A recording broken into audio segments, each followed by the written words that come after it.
Welcome to Waking Wellness. Today we have another amazing episode about divine intelligence. So let's dive right into it. Yesterday, as I was driving, I saw a mother and her baby, and the baby was pushing their little stroller, so practically, their cart. And as she was doing so, you could see the mother walking next to her, obviously. And as she was doing it, like she was sort of leaning a little bit like this, and just to make sure if anything went down, she would be able to catch her before she hit the ground. And as I was seeing it, I started to smile, and it just made me happy and very positive, very good spirited. And as it was happening, I felt like I was open. And as I was open, it was funny because it said, this is exactly how it is with God. And it's funny because looking at it from that perspective, I really try to go within the baby shoes and just feel that experience. And that's a careless experience, purely open, it's a pure experience. It's experiencing for experience itself. Probably has messed with the stroller a few times, but just being out in public and moving and learning to walk, I could tell, she's probably been walking just for a little bit of time. And so doing these things and, becoming this little person and this little ball of experience and awareness within itself, it just triggered me to think and that's us, as adults. We're the child, we're the baby, really, and God is just right there hovering, just ready to swoop in whenever, we really actually need it. And it was so potent to me because in now comparing the experiences, it really, it gave me an eye-opener because thinking from not the baby's perspective, but from taking that perspective into account and analyzing that situation, we look and obviously the baby doesn't really know mom's right over and ready to swoop in and be if you start to stumble and about to fall, that mom can actually catch you. The baby is just in that experience, trying to walk probably as fast as possible and as stable as possible, and just happy to be doing it because it's just taking an experience. And so when we look at that, there isn't the fear of falling. There isn't the fear of it. It's just, again, everything is wiped out. And to think of that is so powerful, and to try to put ourselves within that perspective or being, that state of awareness. And so it was almost just really tripping me out as I really started to shift and move within those thoughts, but it really allowed me to step into those states of being and to just really be amazed at the perspective of it as well. To think now, okay, as adults, we, if you do recognize God or life, however you recognize life, and are in your relationship with life, it's so wild to me because we can, at any point, if you talk to someone who is, whether they're spiritualists or, again, however you identify with life and source, we will be able to say, oh yeah, I know God is, God's here, God got me, da da da, all these things. But when we are walking that path and we're pushing that stroller or driving the car, as a better metaphor, it is funny because we typically think we the only ones that have the wheel, we're the only ones steering despite having that choice. And at the same time, we also like to think that our intellect is somehow more intelligent, more overriding, more powerful, should somehow be more trusted than divine intellect and the intellect of divine intellect, and or the intelligence of the universe, again, whatever word you want to use, life, God, source. And so it's baffling to think about. And again, this is another perspective that I just sat there and thinking about it wow. And more than anyone, it's better, people, I think a lot of times we like to point the finger or say, how can somebody else do it? But it's even more so when you really sit in and you think, wow, I really thought, I guess to put it in simple terms, I really thought God wasn't going to get me through that. And that was a slight situation. So it's funny to think about the power of what I just really said, because at any time, if someone was to ask us, we had to talk about faith, we can go and we can confirm with them, oh yeah, I believe in God. I know God got me. My faith has got me through this situation. But at any minute we are able to, and this is just part of being human, it's not really a bad thing. But again, it's baffling how we can succumb to the pressures of the world and of its everydayness. And so these things that hit us and bombard us, and then we just think, oh my God, I'm just not gonna make it through again. And we feeling like Kanye in the Wire, and we just really just think like, man, I really just didn't think I was gonna make it through, and God pulled me through. And so again, it's baffling, because in the one situation, when we're looking at it with the child, it's just fully in on experience. It doesn't really have the thought in its head going like, oh, mom's safety net gonna come in and catch me and swoop, like we're gonna be good. But as adults, we can go and affirm like that which I give my all to, and that is in many ways or on multiple levels. So my thought to my being and reverence too, we can say that and even experience and feel and have all these things, but still when the moment pops up and the bump in the road happens and we feel like, oh man, we going off course, then somehow, it's really that fear, that irrationality can kick in and start to make us almost just wipe out everything that we just said. And so I like to, and I really, again, I sat here and meditated on this, obviously, for some time. And as I do sometimes with episodes, like I'm thinking, I'm like, oh man, I'm nervous. Didn't do any bullets and points for the show or anything like that. I just really want to go and connect and go on with flow. And so I just sit there, and I may have showered prior to, and just thinking about, the layout of it. And then stream starts to kick in about how it's gonna go down. It's so powerful and it's wild, because I go, as adults, we think like, oh, we're good. I know. We fall in love with the knowing, with that. And I love knowing, and looking at the pattern, sometimes it talks about it, how we use time and we use these normal kinds of quote unquote events, or these ritualistic practices that we do and we call everydayness, or that we do within our work, career, our relationships, all these things that makes this seem constant, makes it seem solid, so that reality is now sensible. We can make sense of it, is ready at hand to be made sense of, to go, oh yeah, that happens because that, and everybody can go, yeah, we know that now, because somewhere science does say that's how it's going down.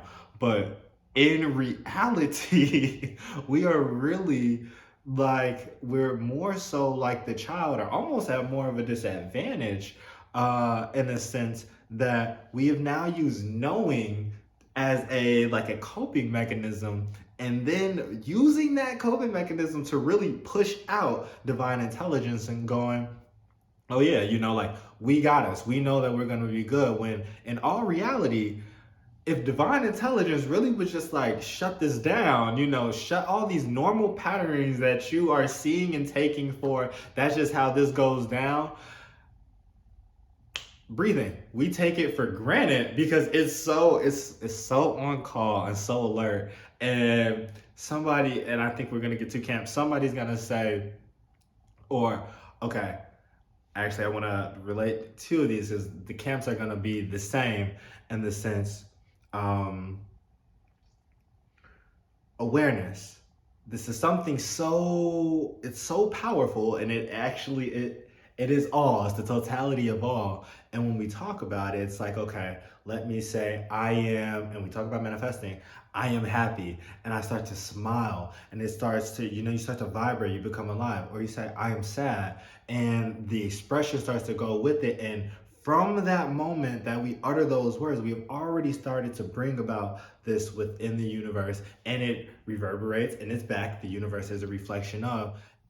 I got a little bit off track for a second, and didn't realize how I was going to interlace all of it. getting in that stream. So to wrap it back into itself, breathing and awareness, these two things, and again, these two camps, one, all it's very simple, like you're trying to make it more than it is, and then those that are going to say, yes, again, we do understand, we feel to some degree, but as I was trying to say is, we take these things for granted as if they are lesser functions of our thinking or of our intelligence, when again these are patterns of divine intelligence, that it's so automated that we can breathe when we sleep and we are not actually saying, let me breathe right now. And even then, as we talk, it's so automated that it shows the power of divine intelligence. And I think a lot of times we will, as humans, we get out of pocket and thinking that this intellectualization and this deifying knowing as if it's the end all be all, when it's really not, especially on the mental level that I think we typically think about it. It's so pivotal again because we want to put ourselves on a certain pedestal and say, again, looking at the comparisons between the perspectives and the experience between the child pushing the stroller and just being in that experience versus the adult going, pretty much with all these filters and thinking you can see the whole perspective, when in reality, if we're looking at a computer screen and we have so many filters on if it's a page and it's a listing page, we almost would not be seeing anything. We may see 1, 2, 3 listings, which are literally a very strong preference, typically to what it is that we decide is grand, and saying that meaning what we like. Now, I wanted to give a different kind of imagery for that. If all the filters popped up on a computer screen, then literally most of us would not be able to see through all the pages that would be pulled up, because it would just be doing this. And so it's so important, because when we are talking about intellectualization or knowing versus divine intelligence, the first is a derivative of the latter. That is so important, because if we could actually start to integrate that and start to really sit with that, then I think more times than not, we would be experiencing as the child. We would be experiencing an experience for the sake of experiencing. We would be happy to be happy, not because, or trying to put on facades of being happy for others who think that happiness even looks a certain way. And if we don't do that, then we're actually not happy, or we can't even be happy outside of the conceptualization that somebody else has for us, or their own understanding of what happiness is. That's insane. That's insanity, and that's intense, and that's powerful, because what is the dream of the world? What is the American dream and then the dream of the world? Typically, one is a derivative of the other. And from there, typically, people then derive their dream from out of the American dream. But what does the dream look like outside of the American dream? What is the dream what is the dream that comes from the dream of the world and says that the dream of the world could be better or could be different than what it currently is? And so thinking like that is so powerful, because we can start to actually see bigger, or start to see with more awareness, with more clarity, when we start to think, when we actually really start to think, not think that we're thinking.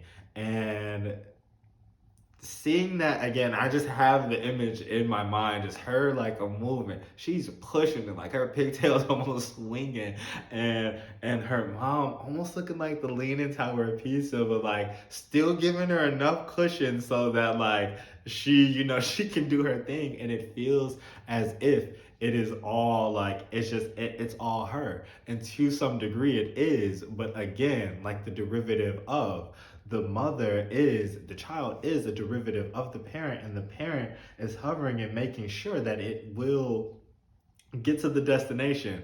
hopefully as gently as possible. But within free choice and within free will, there are going to be some bumps that, oh, you had to hit. You had to hit it. And so again, I'm seeing this as the image, and it's so powerful because it is that same thing.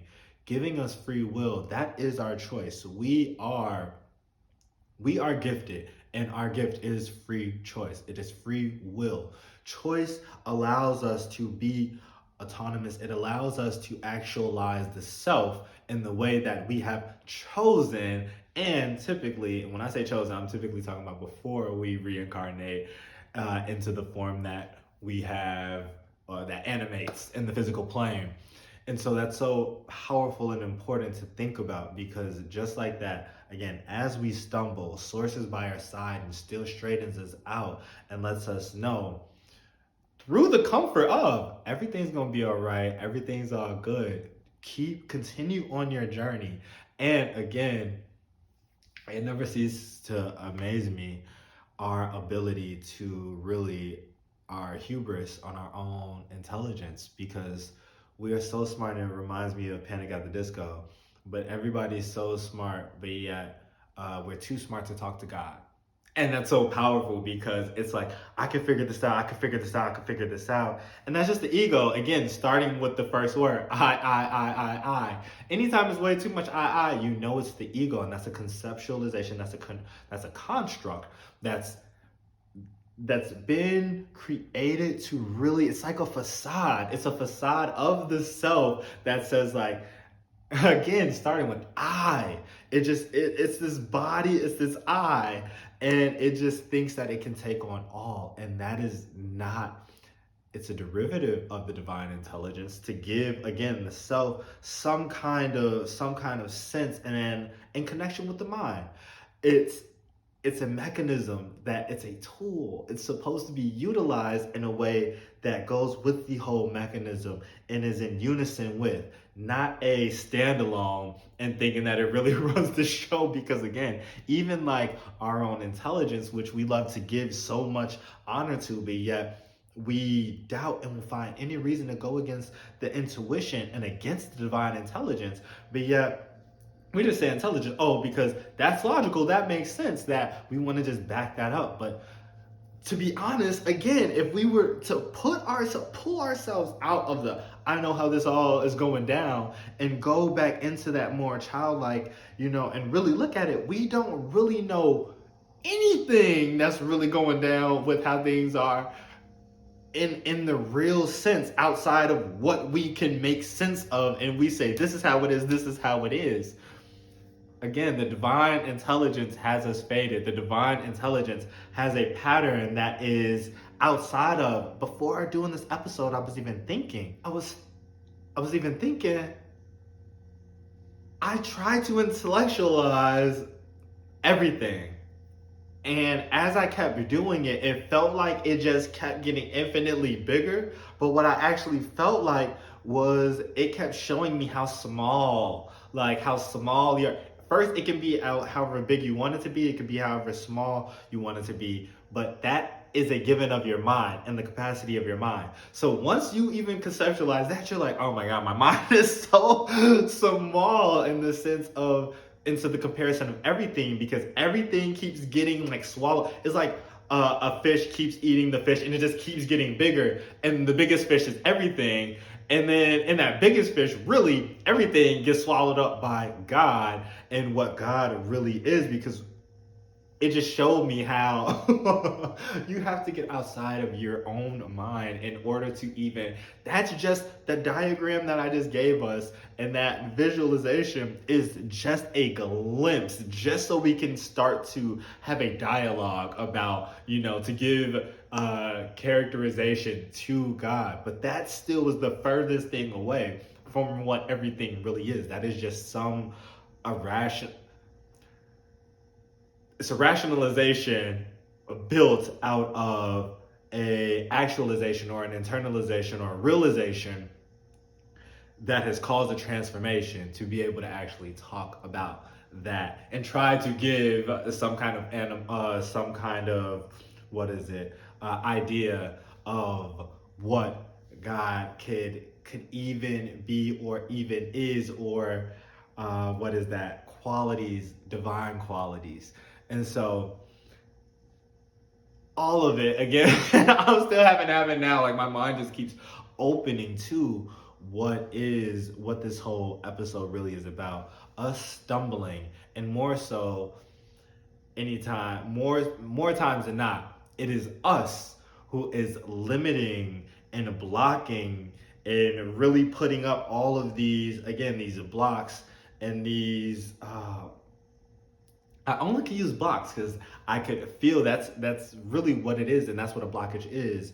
When we can move out the way and we allow the divine intelligence to come in, our body starts to heal. We start to feel better. There's things that we don't really have words for, and that words won't even do justice. But when we do, we experience them. Sometimes we see them through art therapy. We see them expressed in modes that we have not typically identified with. But when they make themselves apparent and they click and the things inside start to really turn, and you go, wait, why do I feel like I've been activated?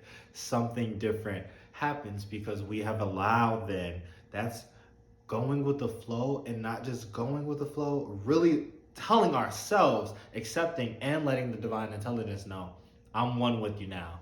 I understand. That's what that surrendering is to God. That's what that surrendering to life flow, to letting what already knows how to work properly and evolve, let it do its thing, as opposed to thinking we know better and saying, well, I know that maybe the Shakti or the energy is supposed to flow like this, and that's how you get this happening.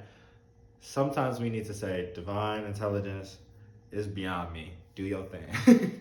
And when we do that, you can feel the power. You can feel what really is already anticipating us.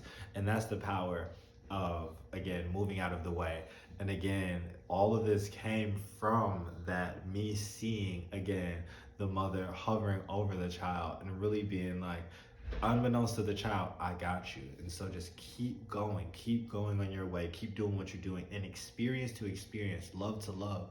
Don't have all of these different agendas cloud, especially these conceptions of what it means to live in certain ways. So whether that means happy or to be smart or to be beautiful, all of these societal and parts of this dream, all these other dreams which come again out of the dream of the world, don't let them cloud what your real dream is, so that you can connect to what is within you, so that you can actually experience the life that you want to experience. You can experience that within which is waiting. You can connect the inner with the outer, and then from there start to see how these worlds actually are one and the same.